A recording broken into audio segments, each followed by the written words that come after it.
দিয়ে দিব।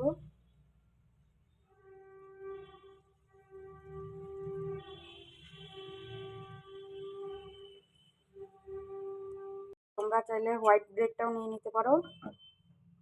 ডিম ভেঙে নিয়েছি, আমি ওপর থেকে চিজটা গ্রেট করে দেব। আমি ওপর থেকে টমেটো, পেঁয়াজ, ক্যাপসিকাম দিয়ে দেব।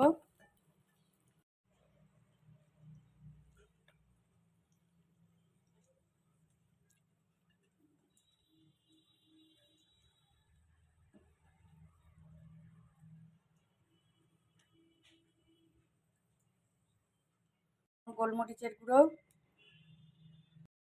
দিয়ে দিচ্ছি।